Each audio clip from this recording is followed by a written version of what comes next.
Hello everyone, मैं अर्चना आप सभी का बहुत बहुत स्वागत करती हूँ।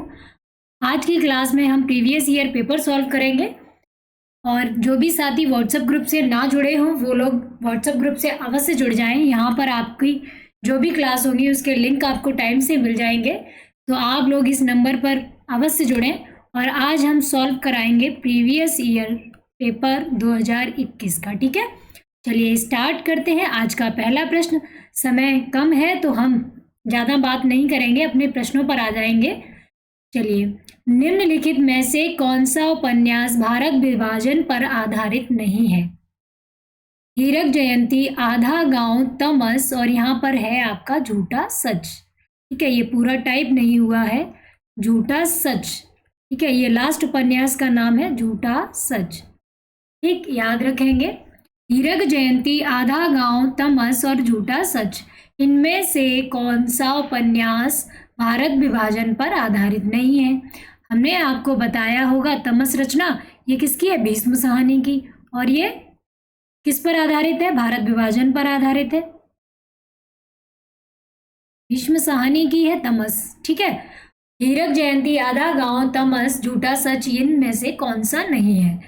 तो जो हीरक जयंती है ये लिखी थी नागार्जुन ने। सबके राइटर्स भी हमें पता हो कि कभी है अगर आ जाए इनमें से कोई तो हम सॉल्व कर लें। आधा गांव ये राही मासूम रजा की है, राही मासूम रजा। ठीक, भीष्म साहनी की है तमस और झूठा सच ये है इस यशपाल की रचना है। यशपाल इसके लेखक हैं। तो सभी के लेखक आपको पता चल गए। नागार्जुन किसके हैं? हीरक जयंती के, आधा गांव, राही मासूम रजा, तमस भीष्म साहनी, झूठा सच यशपाल की रचना है। और जो आपका राइट ऑप्शन है वो है हीरक जयंती। इसमें भारत विभाजन से संबंधित कोई भी बात नहीं है। राही मासूम रजा ने आधा गांव लिखा, आधा गांव नाम की रचना लिखी। इसमें क्या था? इसमें सिया मुसलमानों के बारे में इन्होंने लिखा था और ये भारत विभाजन पर ही आधारित है। ठीक है, राही मासूम रजा ने। और तमस भीष्म साहनी ये भी भारत पाकिस्तान के विभाजन पर आधारित है। ठीक है, झूठा सच यशपाल ये भी भारत विभाजन पर आधारित है। चलिए बढ़ते हैं अगले प्रश्न की ओर। मातृभाषा शिक्षण के विषय में असत्य कथन है। आपने पेडागोजी की जो मैराथन क्लास ली होगी तो अवश्य इस प्रश्न को आसानी से सॉल्व कर पाएंगे। ठीक है, और इतनी तो समझ अब विकसित हो गई होगी कि आप अच्छी तरह इस प्रश्न को सॉल्व कर पा रहे होंगे, कोई भी इसमें समस्या नहीं आ रही होगी। मातृभाषा शिक्षण से बालकों के भीतर मौलिक विचारों का जागरण होता है, ये भी बात सही है। इसमें हमें क्या ढूंढना है? असत्य वाक्य ढूंढना है। ठीक है, मातृभाषा से संबंध अनुकरणात्मक ही न होकर भावात्मक होते हैं, ये भी हमें ठीक लग रहा है। बालकों के मनोमस्तिष्क के स्वतंत्र विकास हेतु मातृभाषा शिक्षण अति आवश्यक है। बालक का मन का विकास करेंगे, मनोविकास या मनोमस्तिष्क के स्वतंत्र विकास हेतु मातृभाषा शिक्षण आवश्यक है, ये बिल्कुल राइट लिखा हुआ है। किसी बालक के सांस्कृतिक वातावरण से मातृभाषा का प्रत्यक्ष संबंध नहीं होता, क्या ये बात सही है? सांस्कृतिक वातावरण से मातृभाषा का प्रत्यक्ष संबंध नहीं होता, तो यही तो है, सांस्कृतिक वातावरण से ही उसकी मातृभाषा का प्रत्यक्ष संबंध होगा। तो हमारा असत्य कथन कौन सा है? डी। आपका डी राइट आंसर है। बढ़ते हैं अगले प्रश्न की ओर। आपका अगला प्रश्न है, किसी भी नई भाषा को सीखने के लिए कहाँ से प्रारंभ किया जाना चाहिए? कोई भी हम नई भाषा सीखते हैं वो कहाँ से प्रारंभ करेंगे? ठीक है, अक्षरों से करेंगे, अक्षरों व शब्दों के मध्य सहचर्य से करें, साहचर्य से करेंगे, शब्दों के निर्माण से, वाक्यों के निर्माण से, उपयुक्त में से कोई नहीं। ये तो सीधा सीधा सवाल है ना, सीधा सीधा प्रश्न है। अगर क्लास में आप पढ़ाएंगे तो पहले वर्णमाला ही तो सिखाते हैं, वर्ड ही तो सिखाते हैं कि ये आ बना हुआ है, ये का बना हुआ है। इसी तरह अक्षरों व शब्दों के मध्य सहचर्य से आपका राइट आंसर है। चलिए आगे बढ़ते हैं। आपका अगला प्रश्न है, अपेक्षा को लिखते समय कठिनाई का सामना करना पड़ता है, वह किस समस्या से ग्रस्त है? यहाँ पर ये पेपर में मिस्टेक्स है टाइपिंग, यहाँ पर डिसग्राफिया होगा आपका। क्या होगा? डिसग्राफिया। ठीक है, तो लिखने में अगर समस्या आ रही है डिसलेक्सिया होगा, डिसग्राफिया होगा, डिसकैलकुलिया होगा, डिसलेकिया होगा। आपको कौन सा आंसर राइट लग रहा है? तो जिसने भी पेडागोजी की मैराथन अटेंड की है वो एकदम आसानी से बता पा रहा होगा, या आपने कहीं और भी पढ़ा है इसको, तो आप आसानी से इस प्रश्न को सॉल्व कर लेंगे। तो लेखन संबंधी विकार है तो डिसलेक्सिया होगा, डिसग्राफिया होगा, डिसकैलकुलिया होगा या डिसलेकिया। आप लोग कमेंट बॉक्स में आंसर करते रहा करें बेटा। तो आपका डिसलेक्सिया जो होता है वो संबंधित है पठन विकार से। पठन विकार, अगर पढ़ने में अक्षमता है तो आपका डिसलेक्सिया होगा, पठन विकार, ठीक है। और अगर डिसग्राफिया है तो क्या होगा? आपका लेखन विकार होगा, लेखन विकार। लेखन विकार डिसग्राफिया में होगा, लेखन विकार, ठीक है। डिसकैलकुलिया में होगा गणना संबंधी विकार। गणित से संबंधी विकार जो आएंगे वो डिसकैलकुलिया में आएंगे, कैलकुलेशन से बना कैलकुलिया, ठीक है। डिसकैलकुलिया गणना विकार, ठीक है। ये हम लोगों को याद रखना है, ये आप लोगों को अच्छी तरह से समझना है।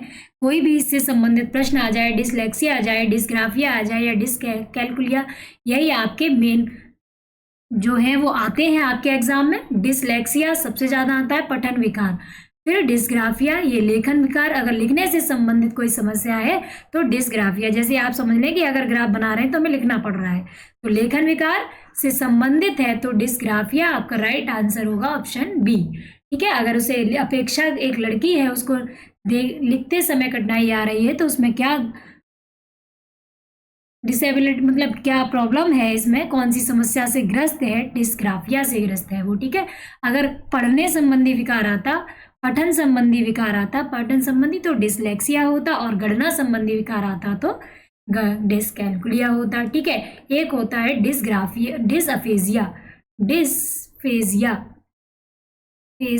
डिसफेजिया में क्या होता है? भाषा विकार या मौखिक भाषा विकार, ठीक है। अफेजिया या डिसअफेजिया आ जाए, मौखिक भाषा विकार होगा, ठीक है। चलिए, पेडागोजी अगर तैयार नहीं हो आपकी अच्छे से तो पेडागोजी के मैराथन क्लास अवश्य देखें।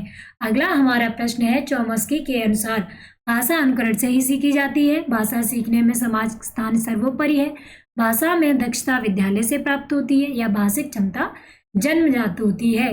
तो जो चौमस्की हैं आपके वो भाषा विकास से संबंधित हैं, और इन्होंने बताया कि भाषा विकास जो भाषिक क्षमता होती है वो जन्मजात होती है, भाषा विकास से संबंधित हैं चौमस्की। इन्होंने जो बताया सिद्धांत उसमें बताया कि भाषिक क्षमता जन्मजात होती है, तो आपका राइट आंसर है डी। चलिए बढ़ते हैं अगले प्रश्न की ओर। कहानियां बच्चों के भाषा विकास में सहायता करती हैं, किस प्रकार सहायता करती हैं? भाषा के नियम सिखाकर, खाली समय का सदुपयोग कर कल्पना शक्ति और चिंतन को बढ़ावा देकर, पाठ्य पुस्तक का महत्वपूर्ण हिस्सा होकर। तो घुमा फिरा कर कहानियों पे एक प्रश्न अवश्य आ रहा है ना। ज्यादातर आपके प्रीवियस ईयर पेपर में कहानियों पर संबंधित प्रश्न अवश्य मिल रहा है, तो आपका क्या होगा राइट आंसर? कल्पना शक्ति और चिंतन को बढ़ावा। कहानियां क्या करती हैं? हम बच्चे की इमेजिनेशन पावर बढ़ाती हैं, सोचने की क्षमता को बढ़ावा देती हैं, तो ये आपका राइट आंसर है। चलिए, आज का पेपर है, हमें बहुत मतलब सही टाइम में सॉल्व करना है। इस प्रश्न का उत्तर तो कोई भी व्यक्ति दे सकता है, वाक्य में आए भी तो शब्द कैसे हैं? इस प्रश्न का उत्तर तो कोई भी व्यक्ति दे सकता है। ये जो भी लगा हुआ है, तो लगा हुआ है, ये कैसे शब्द कहलाएंगे? निपात कहलाएंगे, सर्वनाम कहलाएंगे, क्रिया विशेषण कहलाएंगे या संबंध बोधक? क्या ये संबंध बता रहे हैं? क्या ये क्रिया की विशेषता बता रहे हैं? क्रिया विशेषण किन्हें कहेंगे? जो क्रिया की विशेषता बताए, है ना। घोड़ा तेज दौड़ता है, दौड़ कैसे रहा है? तेज। तो क्रिया की विशेषता कौन बता रहा है? तेज शब्द, तो वो क्रिया विशेषण हो गया। सर्वनाम वह, आप, मैं, तुम, ये सब सर्वनाम होते हैं। अब बचा आपका निपात। तो निपात है ये भी और तो भी और तो ये निपात होते हैं इन जब वाक्य में जोर देने वाले, मतलब बहुत इस पर प्रेशर डालकर बोलते हैं ना। इस प्रश्न का उत्तर तो कोई भी व्यक्ति दे सकता है। तो निपात जो भी होते हैं, निपात जो भी शब्द होते हैं वो उन पर वो अगर वाक्य में आ जाए तो उन पर फोकस होता है, बहुत जोर बल दिया जाता है। तो जिन शब्दों पर बल दिया जाए वो कहलाते हैं आपके निपात। वी और तो ये निपात हैं, इसको ध्यान रखेंगे और नोट भी कर लेंगे। इससे संबंधित कोई प्रश्न आ जाए तो आपका बिल्कुल गलत ना जाए, ठीक है। और बहुत ही अच्छी तरीके से इस प्रश्नों को सॉल्व करें। आपका जो पेपर है वो मतलब आप अच्छे अच्छे नंबर लाएं उसमें, और हमारे साथ शेयर करें अपना रिजल्ट कि आपके कैसे नंबर आए, आपकी तैयारी कैसे रही, हमारी क्लासेस आपके लिए कितनी हेल्पफुल रही, है ना। हम आशा करते हैं कि आप सभी का रिजल्ट बहुत अच्छा आए। चलिए अगला हमारा प्रश्न है, उद्दंत मार्तंड पत्रिका का प्रकाशन किस शहर से होता है। और प्रीवियस ईयर पेपर काफ़ी रिपीट होते हैं, प्रश्न आपको मिल जाएंगे, थोड़ा घुमा फिरा के होंगे, वही प्रश्न है, ठीक है। आप अब आपने इतने प्रश्न सॉल्व कर लिए तो थोड़ा तो अंदाजा लग ही गया होगा किस तरह प्रश्न बार बार रिपीट हो रहे हैं। तो हमारी तैयारी ऐसी हो जाए कि प्रश्न आए और हम उसको सॉल्व कर दें एकदम। उद्दंत मार्तंड पत्रिका का प्रकाशन किस शहर से होता था। तो ये क्या था, हिंदी का प्रथम समाचार पत्र, ये इससे संबंधित प्रश्न आया था। अब इससे संबंधित ये प्रश्न आ गया, हिंदी का प्रथम समाचार पत्र था, ठीक है। प्रथम समाचार पत्र कौन सा था, उद्दंत मार्तंड। अगर अंग्रेजी का प्रथम समाचार पत्र पूछ लें तो बंगाल गजट याद रखेंगे, ठीक है। और ये कहाँ से प्रकाशित हुआ था, वाराणसी से, इलाहाबाद से, आगरा से, कलकत्ता से। आप में से किसी को इसका आंसर आ रहा हो तो अवश्य आंसर दें कमेंट बॉक्स में, ए होगा या बी, सी या डी। आपका राइट आंसर क्या होगा, तो आपका राइट आंसर है कलकत्ता से। और इसके जो संपादक है उनका नाम भी लिख लेते हैं, पंडित जुगल किशोर। उद्दंत मार्तंड के प्रकाशक या संपादक हैं पंडित जुगल किशोर, ठीक है। इस बात को ध्यान रखेंगे। और ये कलकत्ता से प्रकाशित हुई थी, ठीक है। बढ़ते हैं अगले प्रश्न की ओर। मुख होए वाचाल पंग चढ़े गिरवर गहन, जासु कृपा सुदयाल द्रवौ सकल कलिमल दहन। इसमें कौन सा छंद है। छंद के लिए दोहा है, सोटा, आर्या या इंद्रवज्रा। तो अगर छंद हमें पता करना है तो हमें मात्राएं गिनना आना चाहिए, है ना। मात्राएं जब हम गिन लेंगे तो हम छंद की पहचान भी कर लेंगे। अब इसमें जो ऑप्शन दिए हुए हैं वो मात्रिक छंद के भी हैं और वर्णिक छंद भी हैं। चलिए मात्राएं गिन लेते हैं, उससे हम पता करते हैं हमारा कौन सा छंद है इसमें। तो मूक, इस पर 2 मात्राएं, फिर इस पर 1 मात्रा, ये दीर्घ मात्रा या इसे गुरु मात्रा कहेंगे, इसे लघु मात्रा कहेंगे। फिर आपकी 2 गुरु, फिर 2 गुरु, फिर 1 लघु, और ये आपकी ये यहाँ पर 2 होते हैं, ठीक। 1 2 1 1 1 1, ठीक है। चलिए गिन लेते हैं, 3, और ये चरण है 1 2 3 4 चरण है, 4 चरण है। तो हम पहले और तीसरे चरण में, पहले और दूसरे चरण में अगर देख लेंगे तो वैसे ही हमें पता चल जाएगा हमारा कौन सा छंद है। तो ये 5 6 5, और ये आपके 6 11 और 1 12, कहीं पर आपकी 11 होंगे यहाँ पर। मुख होए वाचाल, यहाँ पर 1 मात्रा होगी, ठीक है। यहाँ पर इस वाले चरण में 11 मात्राएं होनी चाहिए, इसमें 13 मात्राएं हो, इसमें 11, इसमें 13, तो आपका ये सोटा है। कितनी है, 3 4 5 6 7 8 9 10 11, एक ज़्यादा बढ़ रही है यहाँ पर, यहाँ शायद टाइपिंग मिस्टेक हो सकती है। तो यहाँ पर 11 मात्राएं हैं, यहाँ पर देख लें 2 3 4 5 6 7 8 9 10 11 12 13, इधर 13 है, इधर 11 है। इसमें देख लेते हैं 11 है कि नहीं है। 2 1 कृपाशु, 1 मिनट, ये लाइन हटा दें, फिर हमें अपना साफ दिखाई देगा, ठीक है। 1, और ये आपकी 1 2 1 और 1 2 1। अब टोटल गिन लें, इसमें पहले और तीसरे चरण में सोठा में क्या होता है, पहले और तीसरे चरण में 11 मात्राएं, दूसरे और चौथे चरण में 13 मात्राएं होती हैं, है ना। तो ये 3 4 5 6 7 8 9 10 11 है ना, इसमें 11, इसमें होंगी आपकी 13, और 11 और 13 मात्राएं होती हैं आपकी इसमें किसमें होती हैं 11 और 13 मात्राएं? सोठा में। और सोठा होता है दोहा का उल्टा। दोहा में कितनी होती है? 13 11। इस तरह ध्यान रखेंगे इसको। ठीक है, चलिए आगे बढ़ते हैं। इंद्रवज्रा ये वार्णिक छंद है। शब्द समास, समास को मिलाना है हमें और इसमें क्रम बताना है, कौन सा क्रम सही है आपका। 17 नंबर 70 नंबर प्रश्न है आपका शब्द समास। ये आपका पेपर है 2021 का, इसको ध्यान रखेंगे। त्रिभुवन में कौन सा समास है? इसको मिलाना है, सही गलत। त्रि और भुवन, त्रि मतलब संख्यावाची, प्रथम पद संख्यावाची हो तो हमें प्रथम पद संख्यावाची पद संख्यावाची है तो कौन सा समास हुआ? द्विग समास। पीतांबर, ये हमें सीधा सीधा दिख रहा है, बहुव्रीहि समास। पीला है अंबर जिसका, अर्थात कृष्ण। प्रतिदिन, प्रत्येक दिन, प्रति उपसर्ग जुड़ा हुआ है तो अव्ययी भाव समास शरणागत में होगा। शरण में आया हुआ मैं जो है वो कारक चिन्ह जुड़ा हुआ है तो वो तत्पुरुष समास होगा। ठीक है, तो हमारा ये क्रम कैसा बन रहा है? का को मिलाया 4 से 4, पीतांबर को मिलाया 1 से, 3 को मिलाया हमने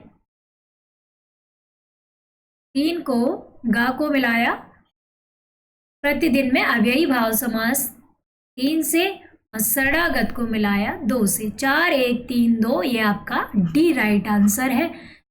ठीक है, इस प्रश्न में कोई समस्या तो नहीं है आपको। आप ये समास को सही से पढ़ लीजिएगा एग्जाम में जाने से पहले, और आशा है कि आपने पढ़ ही लिए होंगे अच्छी तरह से।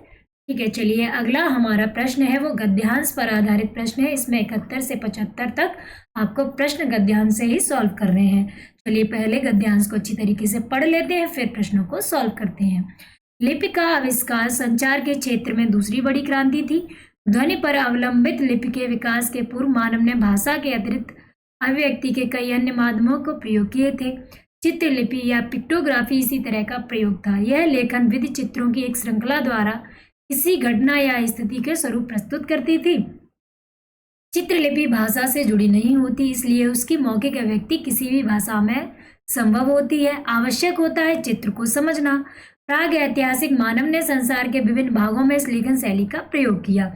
पहले कौन सी लिपि चलती थी? चित्रलिपि, है ना। सिंधु लिपि, सिंधु सभ्यता की जो हड़प्पा सभ्यता की लिपि मिली है सिंधु लिपि, वो कैसी थी? चित्रात्मक थी, भावात्मक थी। ठीक है, प्राग ऐतिहासिक मानव ने संसार के विभिन्न भागों में इस लेखन शैली का प्रयोग किया।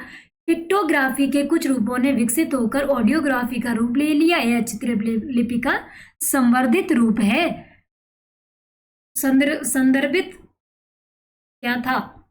संवर्धित रूप था, और इसमें स्थितियों और घटनाओं के प्रस्तुतिकरण के साथ साथ अमूर्त विचारों की अभिव्यक्ति की असीमित शक्ति भी थी। प्रतीक अब केवल वस्तुओं और स्थितियों का चित्रण नहीं करते, वे उनसे संबंधित विचारों संबंधों को भी अभिव्यक्त करते हैं। तो चित्रलिपि क्या है? किसी घटना को लिपिबद्ध करना, किसी स्थिति का चित्र बताना, किसी घटना की श्रृंखलाबद्ध चित्रों द्वारा प्रस्तुति, किसी घटना या प्रस्तुति की क्रमवार प्रस्तुति। तो हमने इसमें क्या पढ़ा था इसमें कि जो चित्रलिपि है वो क्या थी? कि किसी घटना, यह लेखन जो चित्र लिपि है इसमें विधि चित्रों की लेखन विधि चित्रों की एक श्रृंखला द्वारा किसी घटना स्थिति का स्वरूप प्रस्तुत करती है। तो यही हमारा सी राइट आंसर होगा। किसी घटना की श्रृंखलाबद्ध चित्रों द्वारा प्रस्तुति चित्रलिपि कहलाएगी। ठीक है, लिपि के आविष्कार का सर्वाधिक प्रभाव किस क्षेत्र में पड़ा? पुस्तक प्रकाशन में, संचार के क्षेत्र में, व्यापार के विकास में, मौखिक अभिव्यक्ति में। 72 आपका राइट आंसर क्या होगा? अगर लिपि बनी तो उसमें सबसे ज्यादा महत्वपूर्ण भूमिका किसकी रही?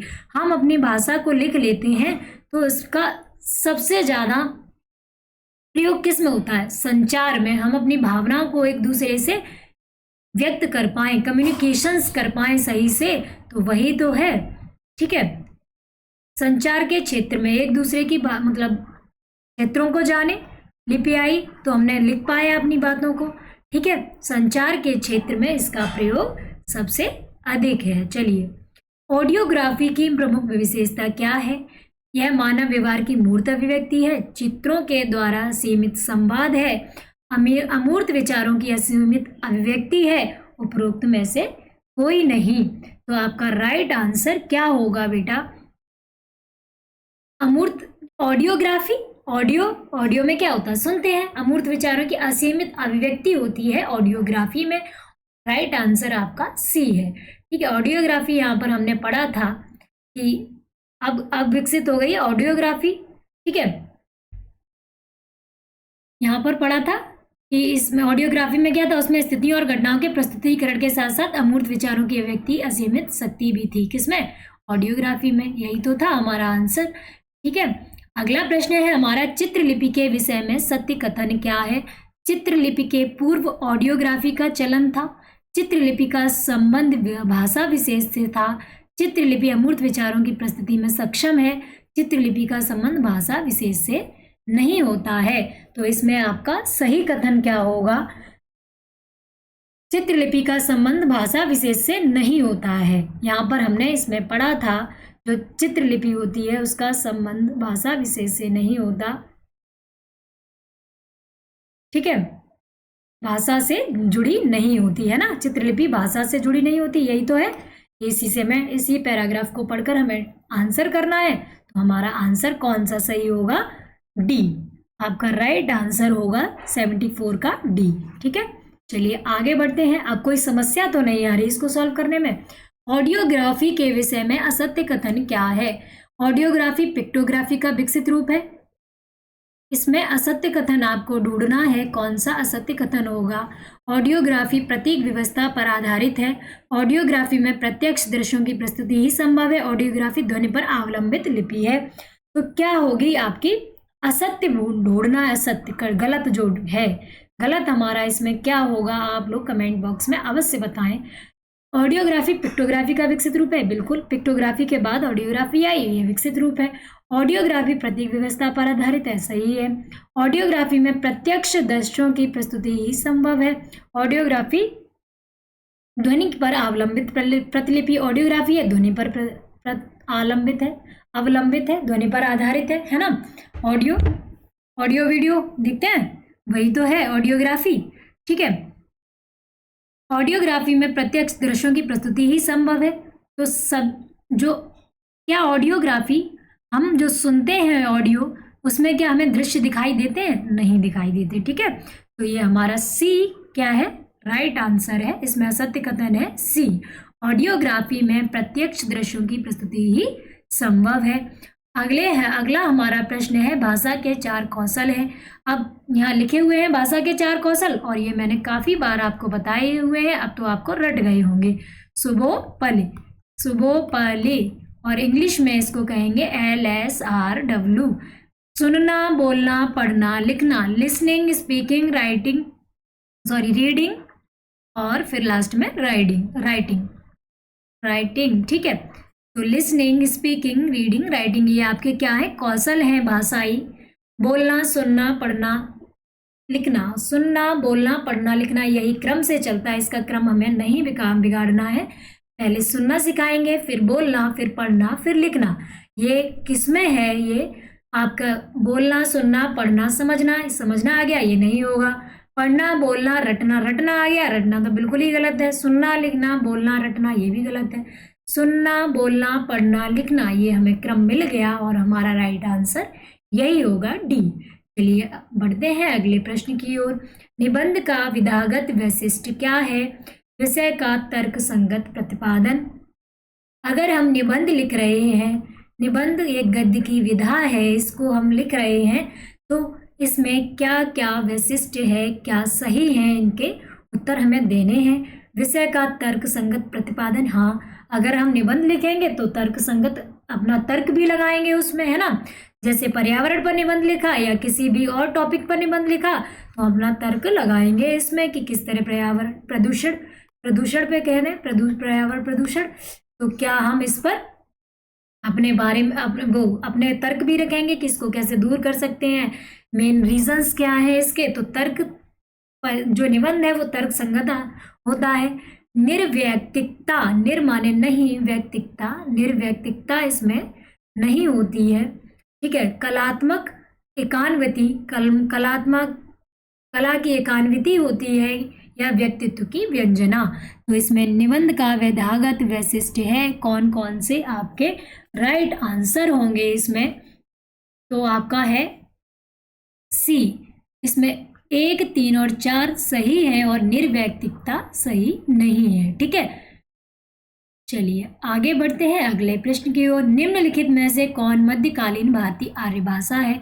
प्राकृत है, संस्कृत है, फारसी है या तमिल है? तो मध्यकालीन भारतीय आर्य भाषा थी प्राकृत। कौन सी थी? प्राकृत आपकी मध्यकालीन भारतीय आर्य भाषा है। ठीक है, इसको याद रखेंगे।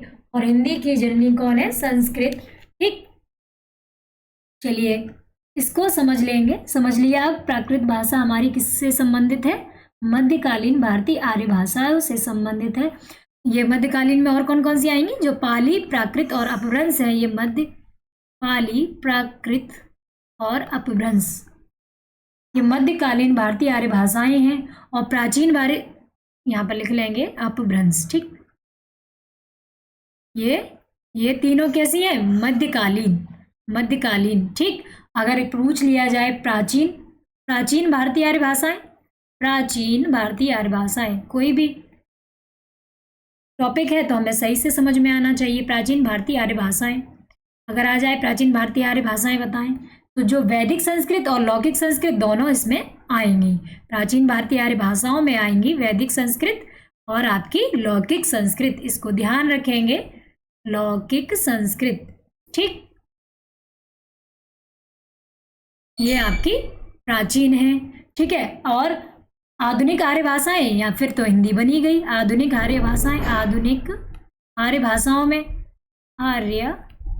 भाषाओं में कौन कौन सी आएंगी? उसमें आपकी हिंदी है और हिंदी से इतर जो भी भाषाएं थी, बांग्ला, उड़िया, असमिया, मराठी, गुजराती, पंजाबी, सिंधी, ये सब किस में आएंगी? आधुनिक आर्य भाषाओं में। ठीक है, इसको याद रखेंगे कि मध्यकालीन पूछ लिया जाए, पाली, प्राकृत, अपभ्रंश, इनमें तीनों में से कोई सा ऑप्शन हो तो आप लोग टिक कर लेंगे। प्राचीन आर्य भाषा पूछ लिया जाए तो आप लोग टिक कर लेंगे वैदिक संस्कृत, लौकिक संस्कृत। आधुनिक आर्य भाषाएं तो हिंदी और इससे इतर जो भी भाषाएं बनी थी, बांग्ला, उड़िया, असमिया, मराठी, गुजराती, पंजाबी, सिंधी, ये सभी कैसी थी? आपकी आधुनिक आर्य भाषाओं में आएंगी। ठीक है, अब बढ़ते हैं अगले प्रश्न की ओर। हमारा प्रश्न है या, र, ला, वा किस प्रकार के व्यंजन है? अंतस्थ है, स्पर्श है, ऊष्म है, सानुनासिक है? अनुनासिक होगा, अनुनासिक। तो इसमें आप लोग क्या आंसर करेंगे? ए, बी, सी या डी? अब तो आपको रट गया होगा, ये अंतस्थ व्यंजन है या, र, ला, वा। अगर अर्ध स्वर पूछ लिया जाए आप लोग बता लेंगे क्या? अर्ध स्वर तो या और वाह होते हैं आपके अर्ध स्वर। ठीक है, क्यों होते हैं ये मैंने कई बार आपको बता चुके हैं आपको पेपर में। ठीक है, रा को लुंठित और प्रकंपित व्यंजन कहेंगे, इसको भी ध्यान रखेंगे। इसका नाम प्रकंपित, गलत लिख गया, प्रकंपित।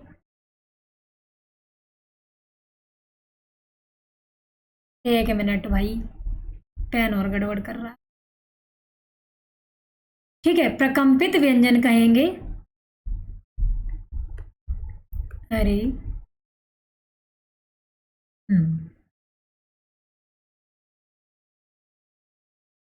ये भी गलत है कभी कभी।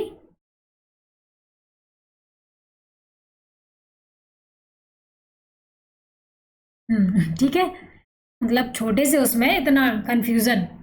प्रकंपित व्यंजन, प्रकंपित व्यंजन, और इसको और क्या कहेंगे? लुंठित व्यंजन, लुंठित व्यंजन। ठीक, लुंठित व्यंजन रा को कहेंगे, और जो ला है आपका कहलाएगा पार्श्विक व्यंजन। ठीक है, अब ये मत कहने लगा ना मैंने प्रकंपित नहीं लिख पाया। ठीक है, चलिए कभी कभी एब्सेंस ऑफ माइंड की वजह से ऐसा हो जाता है। ठीक है, पार्श्विक व्यंजन, ये क्या है आपका? ला पार्श्विक व्यंजन है। ठीक है, तो न ये हमें इसके बारे में सभी जानकारियां होनी चाहिए। या और वाह आपके अर्ध स्वर है। रा और रा को कहते हैं लुंठित व्यंजन और प्रकंपित व्यंजन। आपके एग्जाम में आ जाता है प्रकंपित व्यंजन किसे कहेंगे? तो जो रा है उसको प्रकंपित और लुंठित व्यंजन कहेंगे, और जो ला आपका है उसको पार्श्विक व्यंजन कहेंगे। अगर पूछ लिया जाए इनमें से कौन सा पार्श्विक व्यंजन है तो आप टिक कर लें, ला आपका पार्श्विक व्यंजन है। और स्पर्श व्यंजन होते हैं का से लेकर माँ तक। इसमें कोई किसी को कंफ्यूजन है तो बताइए। उसमें व्यंजन होते हैं आपके 4, स, स, ह। ठीक है, अनुनासिक अनुनासिक कौन सा होता है? जो चंद्र बिंदी होती है उसको अनुनासिक बोलते हैं। अनुस्वार जो एक बिंदी होती है इसको अनुस्वार बोलते हैं। ठीक है, ये माइंड में रखेंगे। और विसर्ग ये इस तरह लगते हैं, इसको हम विसर्ग बोलते हैं। और अनुस्वार और विसर्ग को बोलते हैं अयोगवाह। अयोगवाह पूछ लिया जाए हिंदी में कितने अयोगवाह, तो आपके 2 अयोगवाह हैं, अनुस्वार और विसर्ग। ठीक, चलिए आगे बढ़ते हैं अगले प्रश्न की ओर। निम्न को सुमेलित कीजिए, इनको मिलाना है आपको। महर्षि, तथैव, प्रत्येक, पवन, इनमें आपको मिलाना है, संधियां बतानी है। ठीक है, तो महर्षि, महाधन ऋषि, महाधन ऋषि। ठीक है, हम अपना बना लेंगे, फिर सॉल्व करेंगे जल्दी से। तो आ है और आपका री है, तो आपका बन गया अर। अर ये किस में बनता था? ई को या किस में बनता था? ये सॉरी, आप लोग बताएं। महर्षि में तथैव, तथा, हम तो संधि विक्षेप किए दे रहे हैं। ठीक है, तथा धन एव, तथा धन एव। ठीक है, प्रतिधन एक, प्रतिधन एक।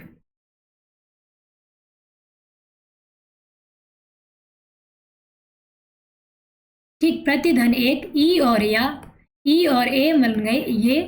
ठीक है, इस ई को या, उ को वा, री को रा, ये किस में होता था? यड़ संधि में। तथा धन एव, आ और ए बन गई बड़ी ए आपकी, तो ये कौन सी संधि है? ये वृद्धि संधि है। ठीक है, वृद्धि संधि है। और अर किस में बनता था? महर्षि, इस तरह अर जो ऊपर उड़ता है ये किस में बनता है? गुड़ संधि में। जो ऊपर रा उड़ता है इसको बोलते हैं रेफ रा। ठीक है, नाम भी याद रखेंगे। गुड़ संधि अगर हिंदी पढ़ी है तो इतनी अच्छी तरीके से पढ़ी हो कि हमें सब कुछ पता हो उसके बारे में। और ये पदों में जो रा आता है, प्र ऐसे लिख दे, प्र, तो ये इस वाले रा का नाम है पदेन रा। पदेन रा, इसको जो ऊपर उड़ता है इसको रेफ रा बोलते हैं। और इस तरह लगता है जैसे क्री में लग गया। ये ऋषि है, ये री की मात्रा है ना कि रा है। ठीक है, ऋषि की मात्रा है, री की मात्रा है, इसको री बोलेंगे, क्री। ठीक है, इसे प्र, ये रा है और आपका ये साधारण रा होता है। तो ये रेफ रा, ये पदेन रा, ये आपका रा और ये ऋषि वाला रा। ठीक है, तो वृद्धि संधि हो गई। ये ए बन गया। ई को या किस में कन्वर्ट होता था? यड़ संधि में। तो ये आपकी यड़ संधि हो गई। ठीक है, फिर आ गई पवन। पवन का हम संधि विक्षेप करेंगे तो पो प्लस अन आएगा। ये किस में आता था? आपका अयादि संधि में। अब मैच कर लेंगे अयादि संधि। ठीक है, हमें सही से विस्तार से पढ़ना है, आपका रिवीजन भी हो जाए एक बार। तो महर्षि में कौन सी संधि? गुड़ संधि। तथैव में कौन सी संधि? वृद्धि संधि। प्रत्येक में यड़ संधि, पवन में अयादि संधि। अब मिलाएं क्रम को कि चौथा, तो चौथा पहले किस में है? इसमें ही दिख रहा है, तो यहीं से हमें सीधा पता चल गया। अरे सॉरी, का तीसरा होगा, तो तीसरा कहाँ है? पहले का तीसरा आपका किस में है? महर्षि में कौन सी संधि है? गुड़ संधि है।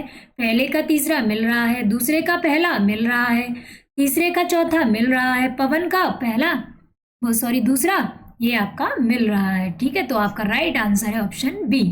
ठीक है, आपको कोई इससे संधि से रिलेटेड कोई समस्या तो नहीं? निम्नलिखित में से कौन सा वाक्य शुद्ध है, इसमें पहचाने। सारा राज्य उसके लिए एक थाती था।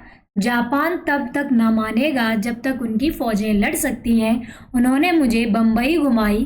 काव्य नाटक और कहानी पर्याप्त संख्या में प्रकाशित हुए। इनमें से कौन सा वाक्य शुद्ध है?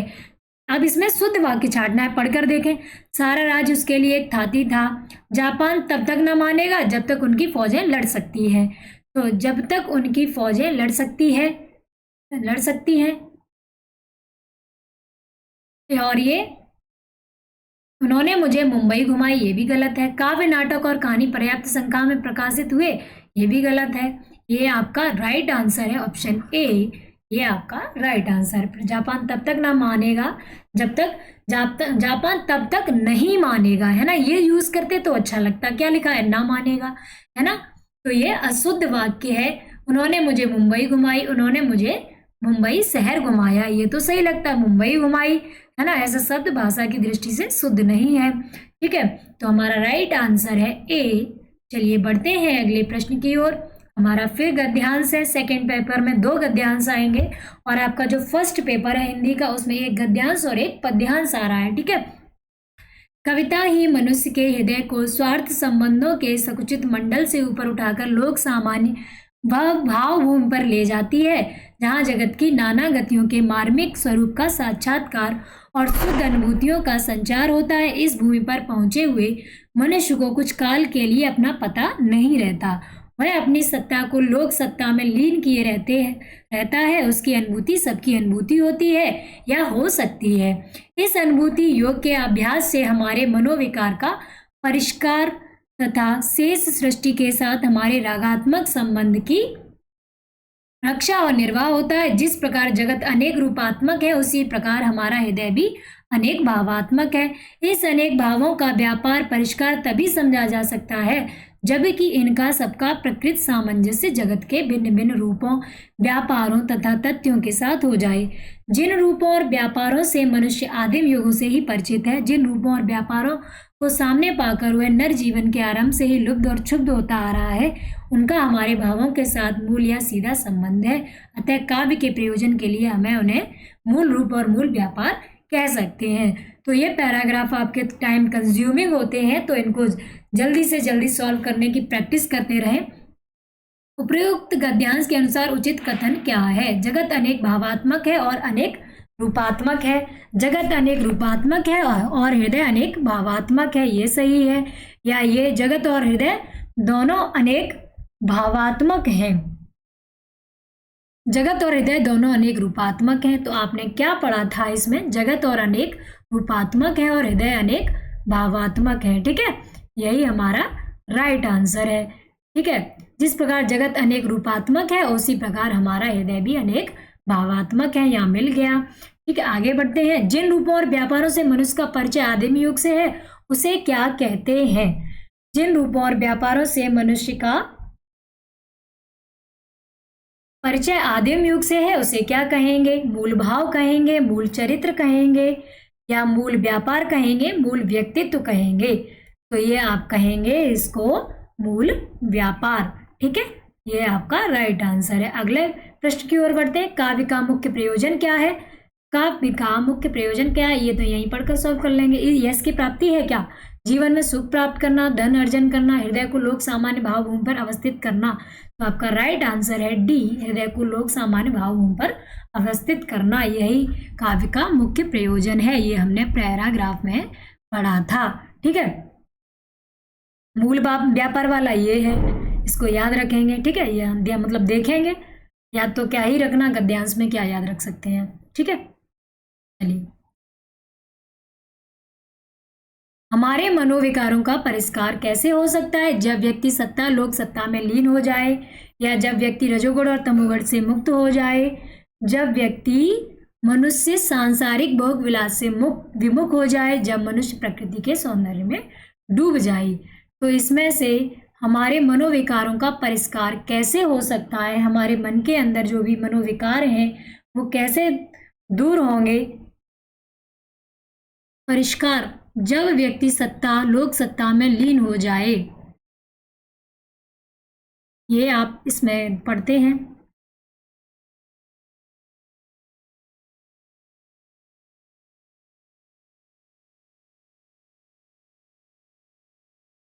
देखो, इस अनुभूति योग की यहाँ पर है, इस अनुभूति योग के अभ्यास से हमारे मनोविकार का परिष्कार तथा श्रेष्ठ सृष्टि के साथ हमारे रागात्मक संबंध की। अब किस अनुभूति से? ठीक है, यहाँ पर है जहाँ जगत की नाना गतियों के मार्मिक स्वरूप का साक्षात्कार और शुद्ध अनुभूतियों का संचार होता है।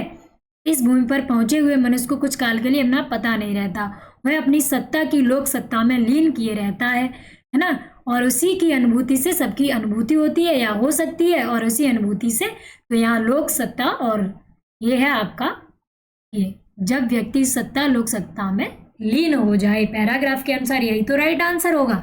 अब तो कोई कंफ्यूजन नहीं। चलिए बढ़ते हैं अगले प्रश्न की ओर।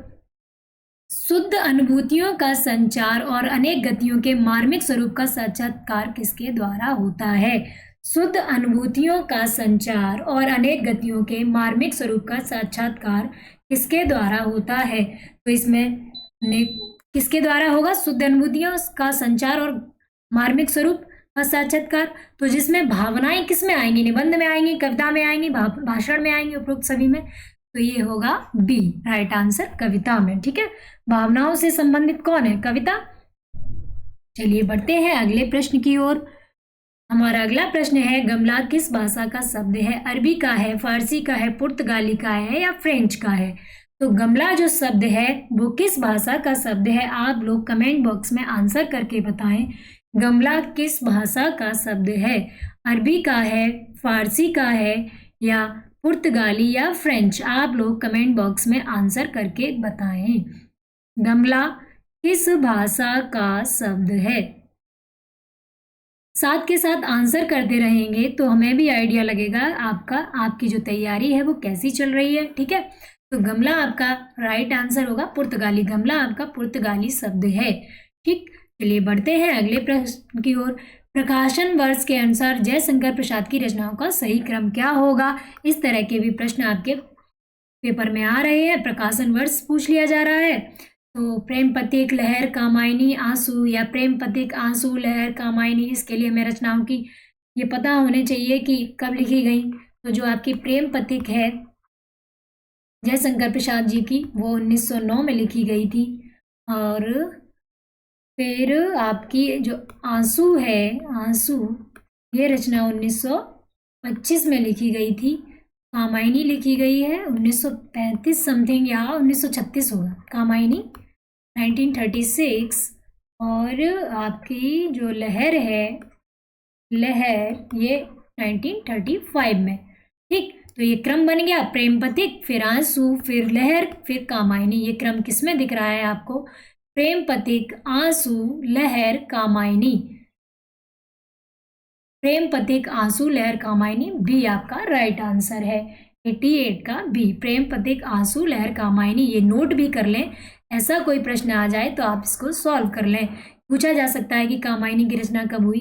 कामायनी से रिलेटेड प्रश्न आ जाते हैं। ये जयशंकर प्रसाद की रचना है।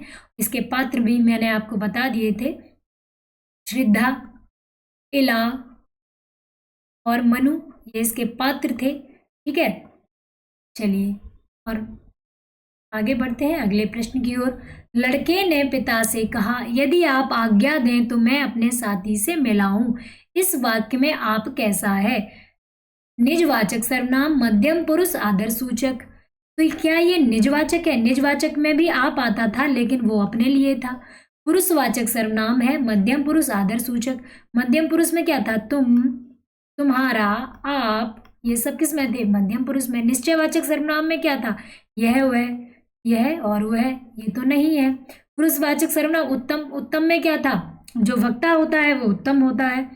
जैसे मैं, हम, ये शब्द किस में आएंगे? उत्तम में। इसमें राइट आंसर है आपका बी, पुरुषवाचक सर्वनाम है और मध्यम पुरुष में है। ठीक है, याद रखेंगे पुरुष कितने हैं? 3। मध्यम पुरुष प्रथम आपके उसमें आएंगे हिंदी में उत्तम पुरुष, उत्तम पुरुष, मध्यम पुरुष और अन्य पुरुष। ठीक है, मध्यम पुरुष और अन्य पुरुष। और संस्कृत में भी 3 पुरुष होते हैं, उसमें प्रथम पुरुष, अन्य पुरुष को प्रथम पुरुष कह देते हैं। ठीक है, अन्य पुरुष, पुरुष।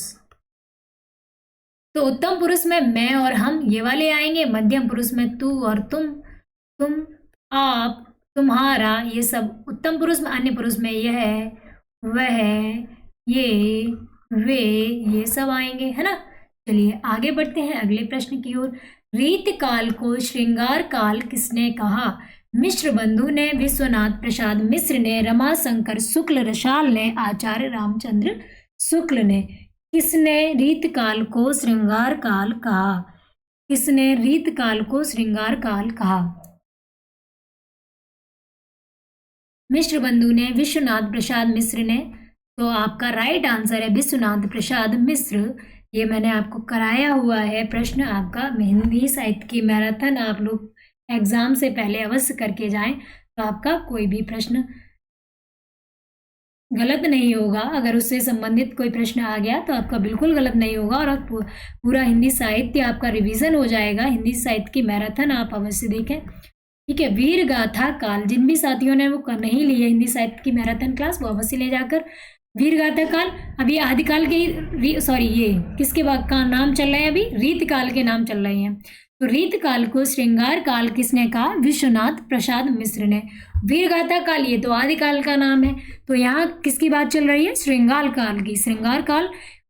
और रीतकाल की बात चल रही है, ये रीतकाल को श्रृंगार काल कहा विश्वनाथ प्रसाद मिश्र ने। ठीक है, और ये हमारी क्लास का आज का लास्ट प्रश्न था। ठीक है, अगर क्लास आपको पसंद आई हो तो लाइक शेयर एंड सब्सक्राइब अवश्य करें और ज़्यादा से ज़्यादा लोग जुड़ा करें। और मिलते हैं अगली क्लास में। आप सभी का बहुत बहुत धन्यवाद।